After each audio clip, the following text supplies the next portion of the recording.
ਦਵਿੰਦਰ ਸਿੰਘ ਬੈਨੀਪਾਲ ਵੱਲੋਂ ਤੁਹਾਡਾ ਸਭਨਾਂ ਦਾ ਹਾਰਦਿਕ ਸਵਾਗਤ। ਆਪ ਸਭਨਾਂ ਨੂੰ ਪਿਆਰ ਤੇ ਸਤਿਕਾਰ ਸਹਿਤ ਸਤਿ ਸ਼੍ਰੀ ਅਕਾਲ। ਦੋਸਤੋ, ਕੁਝ ਖਬਰਾਂ ਤੁਹਾਡੇ ਨਾਲ ਸਾਂਝੀਆਂ ਕਰਨ ਜਾ ਰਹੇ ਹਾਂ। ਖਬਰਾਂ ਉਹ ਨੇ ਜਿਹੜੀਆਂ ਸਾਨੂੰ ਹਲੂਣਾ ਵੀ ਦੇਣਗੀਆਂ, ਝੰਜੋੜਨਗੀਆਂ ਵੀ ਤੇ ਅੱਜ ਦੇ ਸਮੇਂ ਦੀ ਗੱਲ ਕਰਨਗੀਆਂ। ਦੁਨੀਆ ਦੇ ਬਹੁਤ ਸਾਰੇ ਹਿੱਸਿਆਂ ਦੇ ਵਿੱਚ, ਬਹੁਤ ਸਾਰੇ ਮੁਲਕਾਂ ਦੇ ਵਿੱਚ ਇਸ ਵਕਤ ਕਰੋਨਾ ਵਾਇਰਸ ਦੇ ਕਾਰਨ ਲੋਕਡਾਊਨ ਹੈ। ਬਹੁਤ ਸਾਰੇ ਤੰਗ ਨੇ ਲੋਕ, ਬਹੁਤ ਸਾਰੇ ਔਖੇ ਨੇ ਲੋਕ, ਵੱਖੋ-ਵੱਖ ਮੁਸੀਬਤਾਂ ਨੇ ਲੋਕਾਂ ਦੀਆਂ, ਵੱਖੋ-ਵੱਖ ਮਜਬੂਰੀਆਂ ਨੇ ਲੋਕਾਂ ਦੀਆਂ। ਪਰ ਕੁਝ ਤਾਂ ਲੋਕ ਮਜਬੂਰ ਨੇ, ਪਰ ਕੁਝ ਲੋਕ ਇਹਨਾਂ ਮਜਬੂਰੀਆਂ ਦਾ ਫਾਇਦਾ ਉਠਾਉਣਾ ਚਾਹੁੰਦੇ ਆ। ਬੀਤੇ ਦਿਨਾਂ ਦੇ ਵਿੱਚ ਬਹੁਤ ਸਾਰੀਆਂ ਖਬਰਾਂ ਆਈਆਂ, ਕੋਈ ਮਾਸਕ ਹੀ ਮਹਿੰਗੇ ਮੁੱਲ ਵੇਚੀ ਜਾਂਦਾ ਸੀ, ਕੋਈ ਸੈਨੀਟਾਈਜ਼ਰ ਹੀ ਮਹਿੰਗੇ ਮੁੱਲ ਵੇਚੀ ਜਾਂਦਾ ਸੀ, ਕਿਸੇ ਨੇ PPE ਕਿੱਟਾਂ ਘਟੀਆ ਕੁਆਲਿਟੀ ਦੀਆਂ ਬਣਾ ਕੇ ਵੇਚਣੀਆਂ ਸ਼ੁਰੂ ਕਰ ਦਿੱਤੀਆਂ। ਕਈਆਂ ਨੇ ਮਾਸਕ ਇਸ ਤਰ੍ਹਾਂ ਦੇ ਬਣਾ ਵੇਚੇ ਹੈ ਤੇ ਕਈਆਂ ਨੇ ਸਭ ਕੁਝ ਹੁੰਦੇ ਸੋ ਹੁੰਦੇ ਜਵਾਬ ਦੇਣੇ ਸ਼ੁਰੂ ਕਰ ਦਿੱਤੇ ਹੈ। ਬਹੁਤ ਸਾਰੇ ਲੋਕਾਂ ਨੇ ਡਾਕਟਰਾਂ ਤੇ ਨਰਸਾਂ ਨੂੰ ਮੰਦਾ ਚੰਗਾ ਬੋਲਿਆ। ਬਹੁਤ ਸਾਰੇ ਲੋਕ ਇਕਾਂਤਵਾਸ ਕੇਂਦਰਾਂ ਦੇ ਵਿੱਚੋਂ ਭੱਜੇ। ਬਹੁਤ ਸਾਰੇ ਲੋਕਾਂ ਨੇ ਆਪਣੀ ਰਜਿਸਟ੍ਰੇਸ਼ਨ ਹੀ ਨਹੀਂ ਕਰਵਾਈ ਕਿ ਅਸੀਂ ਬਾਹਰਲੇ ਮੁਲਕ ਵਿੱਚ ਜਾਂ ਬਾਹਰਲੇ ਸੂਬੇ ਵਿੱਚੋਂ ਆਏ, ਪਰ ਸਭ ਫੜੇ ਗਏ।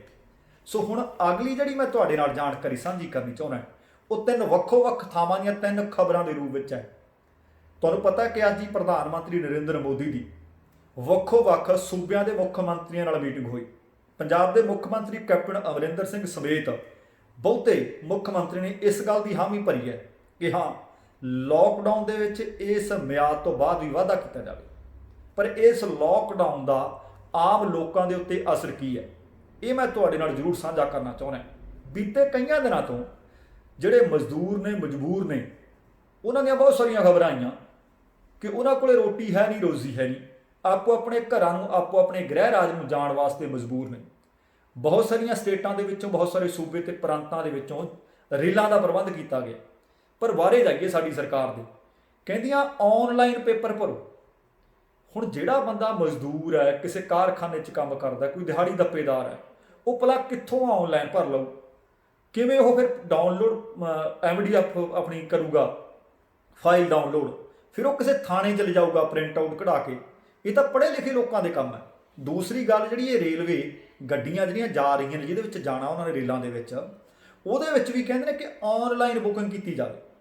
ਸੁਣ, ਆਪਣੇ ਆਪ ਦੇ ਵਿੱਚ ਇੱਕ ਵੱਡਾ ਸਵਾਲ ਹੈ ਕਿ ਇਹ ਲੋਕ ਵਾਕਈ ਸਾਰਾ ਸਿਸਟਮ ਆਨਲਾਈਨ ਫੋਲੋ ਕਰ ਸਕਦੇ ਆ? ਜੇ ਇਸ ਚੀਜ਼ ਨੂੰ ਆਪਾਂ ਇੱਕ ਪਾਸੇ ਵੀ ਰੱਖ ਦਈਏ, ਹੁਣ ਮੈਂ ਸਭ ਤੋਂ ਪਹਿਲੀ ਜਿਹੜੀ ਖਬਰ ਤੁਹਾਡੇ ਨਾਲ ਸਾਂਝੀ ਕਰਨਾ, ਪਰ ਉਹਦੇ ਤੋਂ ਪਹਿਲਾਂ ਇੱਕ ਛੋਟੀ ਜਿਹੀ ਜਾਣਕਾਰੀ ਜ਼ਰੂਰ ਦੇ ਦਿਆਂ ਕਿ ਜਦੋਂ ਬੰਦਾ ਤੰਦਰੁਸਤ ਹੁੰਦਾ, ਉਹਨੂੰ ਪਤਾ ਨਹੀਂ ਕਿ ਤੰਦਰੁਸਤੀ ਕਿੱਡੀ ਕੁ ਵੱਡੀ ਬਲਾ ਹੈ ਜਾਂ ਕਿੱਡੀ ਵੱਡੀ ਨਿਆਮਤ ਹੈ।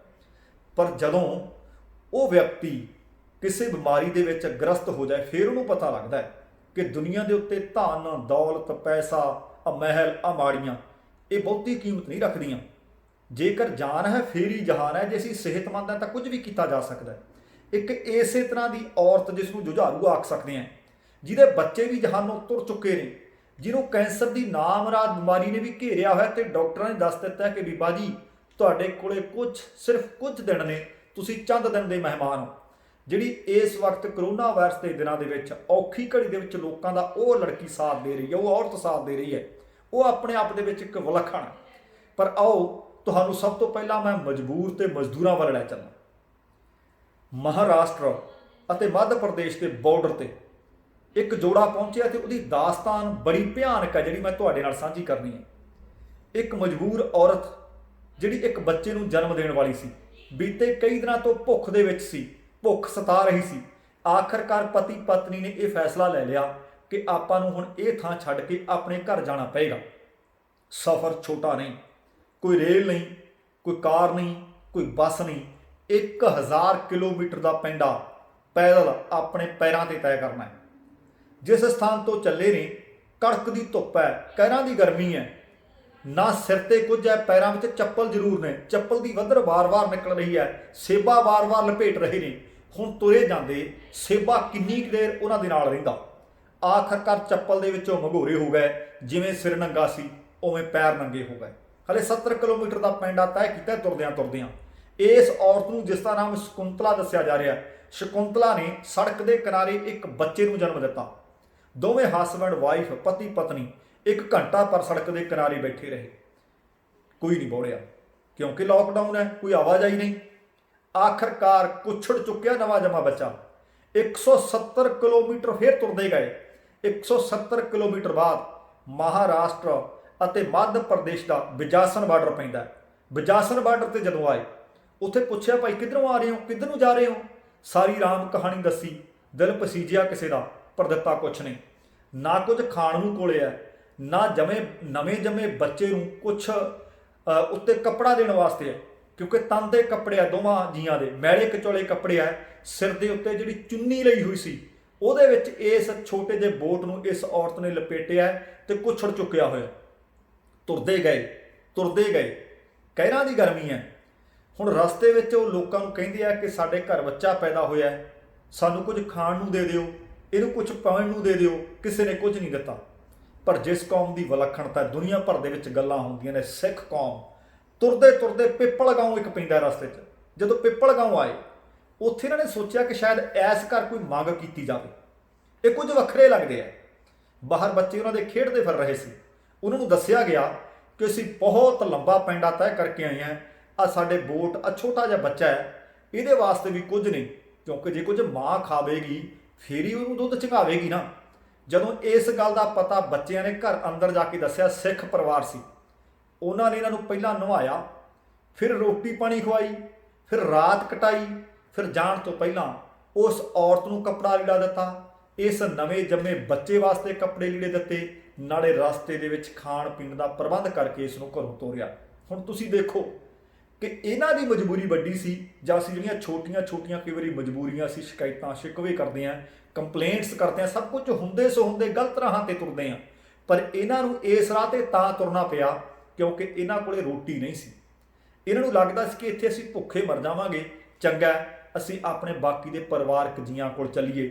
1000 ਕਿਲੋਮੀਟਰ ਦਾ ਪੈਂਡਾ ਇਹਨਾਂ ਨੇ ਤੈਅ ਕੀਤਾ। ਨਵੇਂ ਜੰਮੇ ਬੱਚੇ ਨੂੰ ਨਾਲ ਲੈ ਕੇ ਇਹ ਹਸਬੈਂਡ ਵਾਈਫ ਤੁਰਦੇ ਗਏ।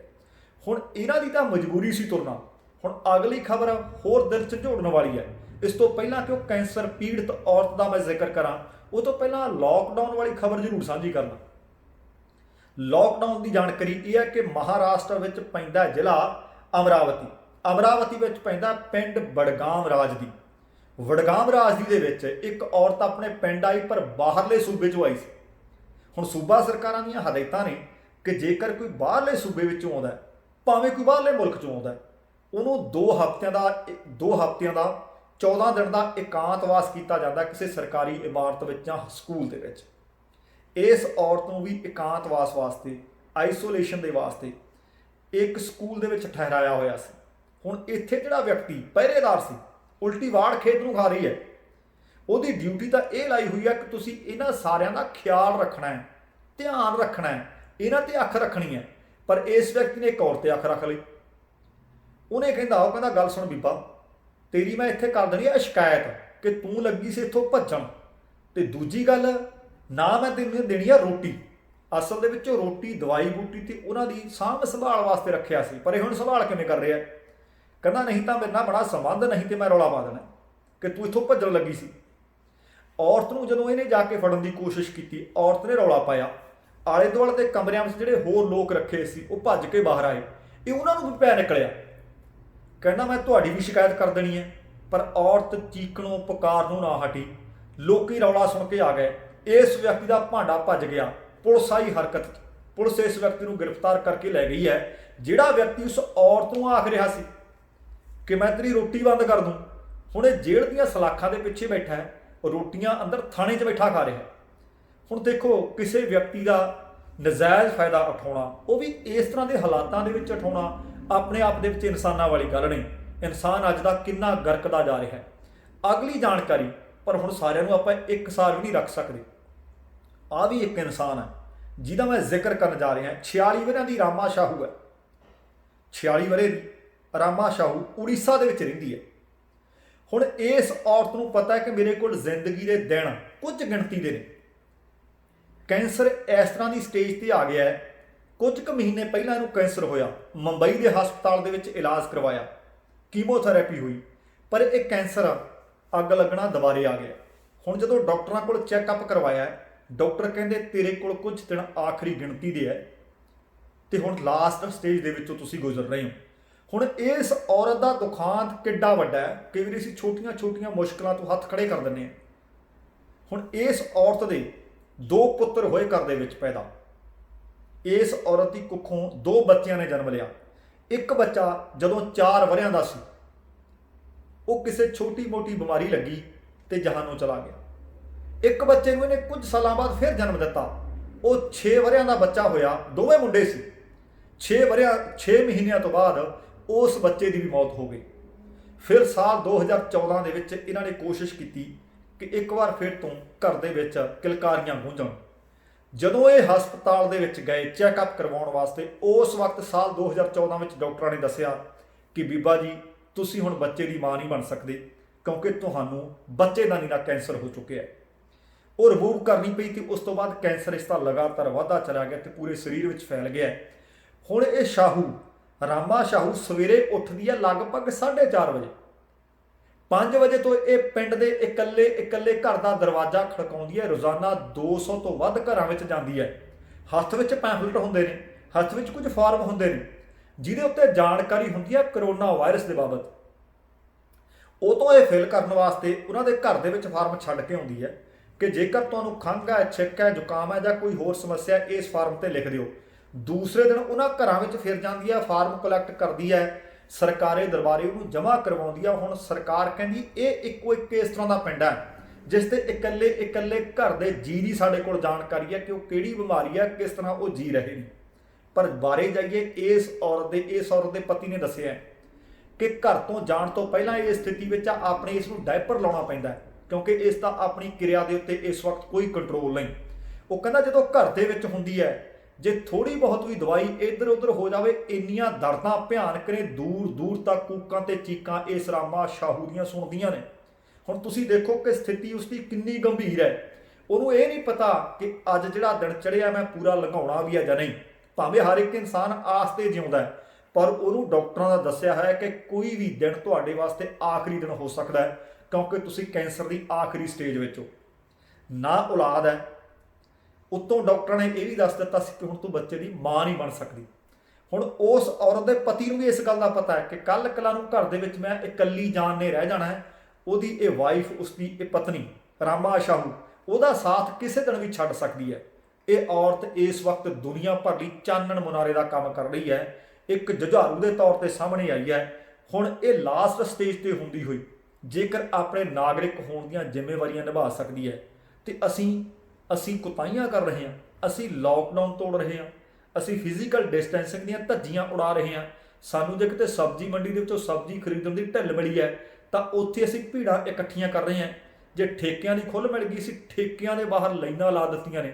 ਇੱਕ ਪਾਸੇ ਅਸੀਂ ਰਾਸ਼ਨ ਮੰਗ ਰਹੇ ਹਾਂ ਸਰਕਾਰਾਂ ਤੋਂ, ਦੂਸਰੇ ਪਾਸੇ ਅਸੀਂ ਠੇਕਿਆਂ ਦੀਆਂ ਲਾਈਨਾਂ ਵਿੱਚ ਲੱਗੇ ਖੜੇ ਹਾਂ। ਇਹ ਆਪਣੇ ਆਪ ਦੇ ਵਿੱਚ ਵੱਡੇ ਸਵਾਲ ਨੇ। ਇਹ ਕੁਝ ਕੁ ਖਬਰਾਂ ਸੀ ਜਿਹੜੀਆਂ ਕੁਝ ਹਲੂਣਾ ਦੇਣ ਵਾਲੀਆਂ, ਝੰਜੋੜਨ ਵਾਲੀਆਂ ਤੇ ਕੁਝ ਹੱਲਾਸ਼ੇਰੀ ਦੇਣ ਵਾਲੀਆਂ ਕਿ ਇਨਸਾਨ ਨੂੰ ਜਿੰਦਾ ਦਿਲ ਰਹਿਣਾ ਚਾਹੀਦਾ। ਇਸ ਦੇ ਨਾਲ ਹੀ ਹੁਣ ਲਗਭਗ ਅੱਜ ਦੀਆਂ ਖਬਰਾਂ ਸਮਾਪਤ ਨੇ। ਕੱਲ੍ਹ ਫਿਰ ਕਿਸੇ ਨਵੇਂ ਜਾਣਕਾਰੀ ਨਾਲ ਹਾਜ਼ਰ ਹੋਵਾਂਗੇ। ਉਦੋਂ ਤੱਕ ਤੁਸੀਂ ਇੰਤਜ਼ਾਰ ਕਰਿਓ। ਦਵਿੰਦਰ ਸਿੰਘ ਬੈਨੀਪਾਲ ਨੂੰ ਆਗਿਆ ਦਿਓ।